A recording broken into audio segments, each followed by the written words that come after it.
สวัสดีทุกคนตอนนี้อยู่ที่บ้านโพวาเมืองมหาไซเข่งคำม่วนเนาะทุกคนข้างซ้ายข้างขวามีแต่รถไถรถจักรเลยทุกคนเอ้ยบันจะพาท่านผู้ชมเลาะเบิ่งเนาะ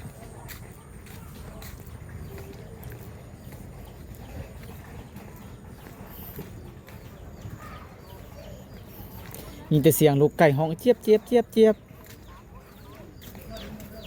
โอ้ลูกไก่น้อยลูกไก่น้อยทันที่เผารถจักรบ่เนาะทางพี่เนาะ เป็นจังได้เฮือนท่วมหลายบ่อยู่บ้านนี่บ่ชื่อเจ้าอยู่น้องพุ่นชื่อเจ้าก็ท่วมบ่อยู่นอกผู้อันนี้มาลิ้นบ่มาคอยเบิ่งน้ำบ่หรือว่ามาเบิ่งพี่น้อง โอ้ผู้หายได้ว่าผู้บ่าวนี่ มาโดนแล้วบ่ชื่อเจ้ามาโดนละมาท่าเบิ่งน้ำลงเนาะน้ำแห้ง มาลิ้นน้ำอาบหรือยังนี่ว้า เอาไปรอบก่อนเจอสาวบ้านมาใส่ทุกคนเนาะเพิ่นมาเข้ามาลิ้นอยู่บ้านโพวาดิผู้สาวกับเพิ่นมาจอบเบิ่งน้ำนี่แหละไม่ได้สิแห้งน้ำ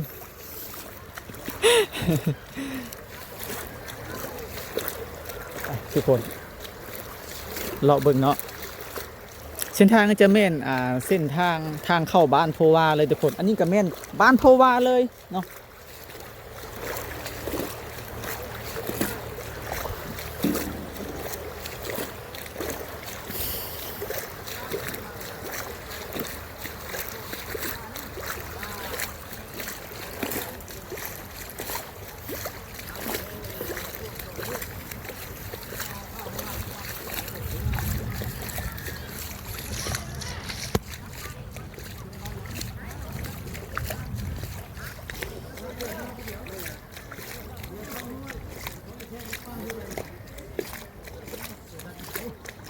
โอ้นำเงินเนาะนี่เนาะเงินหลายเนาะอ้าว มาอย่างนี่สบายดี มาช่วยเหลือกับเจ้าบะมาลิ้นบ่มาน้ำไผ่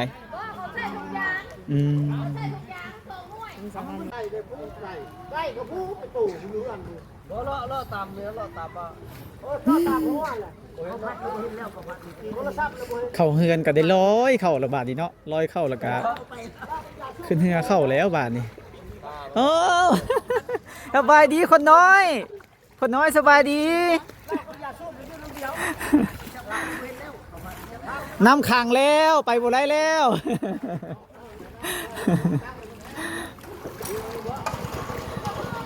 ว่าเมืองมหาไซนะทุกคนเนาะโอ้น้ำท่วมพอสมควรนะทุกคนเนาะบางหลังคากะท่วม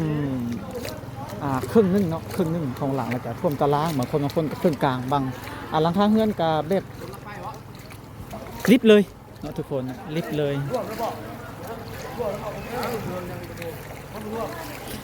ทางนี้กู้ภัยทางนี้ กู้ภัยช่วยเหลือเนาะทางนี้เนาะ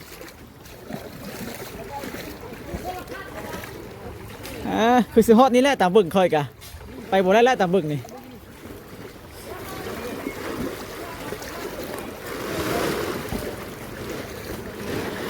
ลุยเลย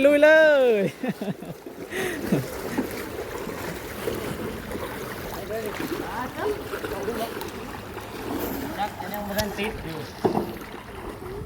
ได้จุงก็ได้